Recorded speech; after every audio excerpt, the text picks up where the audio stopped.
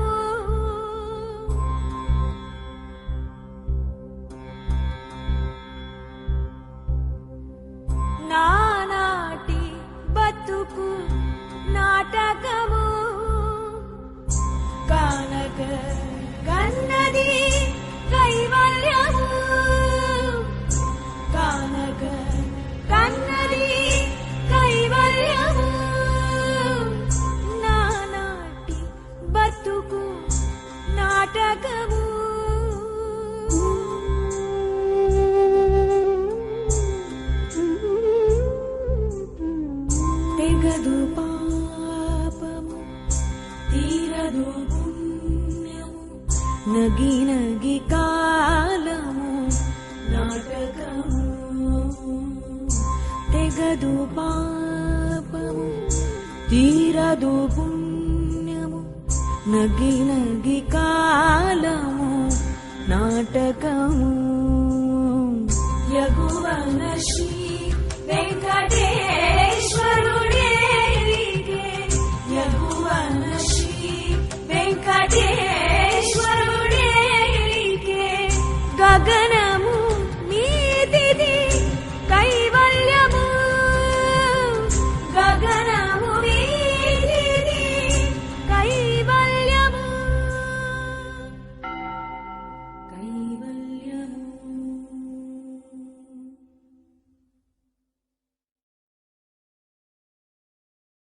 कुछ अरसा professor MG के मेनन ने स्पेस रिसर्च का काम संभाला. बिलाखिर प्रोफेसर सतीश धवन को Indian space research organisation ISRO की जिम्मेदारी सौंप दी गई. तुम्बा का पूरा कॉम्प्लेक्स एक बड़े पैमाने पर स्पेस सेंटर बना दिया गया और Vikram Sarabhai space centre VSSC का नाम दिया गया. जिसने वो सेंटर कायम किया था उसी के नाम से उस जगह की श्रद्धांजलि पेश की गई. मशहूर मेटलर्जिस्ट डॉक्टर ब्रह्म प्रकाश VSSC के पहले डायरेक्टर मुकर्रर हुए. कोई भी शख्स अपनी जिम्मेवारी में तभी कामयाब हो सकता है अगर वो बारसूख हो, मोतबर हो और अपने फैसलों के लिए उसे सही हद तक आजादी हो. शायद निजी जिंदगी में भी तसल्ली का यही एक रास्ता है. आजादी और जिम्मेवारी एक साथ हो तभी वो तस्कीन और खुशी का बायस हो सकती है. और जाती आजादी हासिल करने के लिए मैं 2 रास्ते तजवीज कर सकता था जो मैंने इख्तियार किए. पहला तो ये कि अपनी तालीम और तरबियत को बढ़ावा दो. इल्म, नॉलेज बड़ा कारआमद हथियार है, बहुत काम आता है.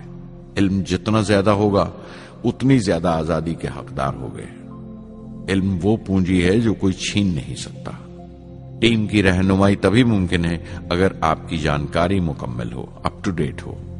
कामयाब रहनुमा बनने के लिए जरूरी है कि दिन का काम जब खत्म हो आप पिछले काम का जायजा लें, अगले दिन के काम की तैयारी करें.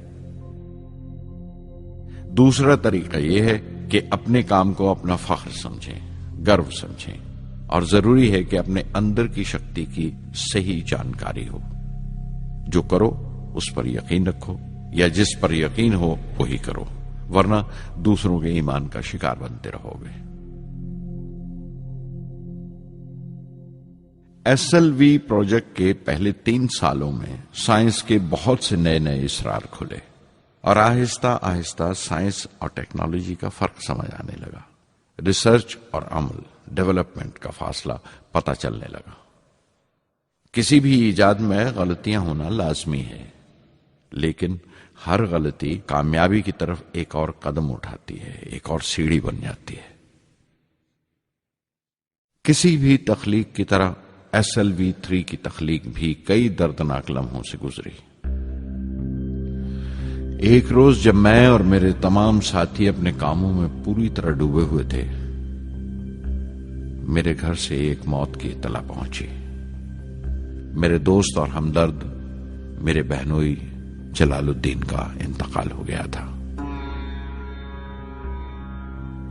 कुछ देर के लिए तो मैं सुन्न होकर रह गया. मेरी आंखों में अंधेरा छा गया. थोड़ी देर बाद जब अपने चौगिरदे का एहसास हुआ तो महसूस किया जैसे मेरी हस्ती का एक हिस्सा मर गया था. रात की रात बसों में सफर करता हुआ अगली सुबह मैं रामेश्वरम पहुंचा. जोहरा को क्या तसल्ली देता और क्या सब्र देता अपनी भांजी महबूबा को जो रो रो कर हलकान हो रही थी. मेरी आंखों के सोते पहले ही सूख चुके थे. थुम्बा लौटकर बहुत दिनों तक सारा कामकाज, सारी मसरूफियत बेमानी लगने लगी. बहुत दिनों तक बहुत मलाल लगा, सब बेमानी लगता था. प्रोफेसर धवन देर देर तक हौसला देते थे. कहते SLV पर जैसे जैसे काम आगे बढ़ेगा मुझे सब्र महसूस होगा और ये मायूसी कम होते होते गुजर जाएगी.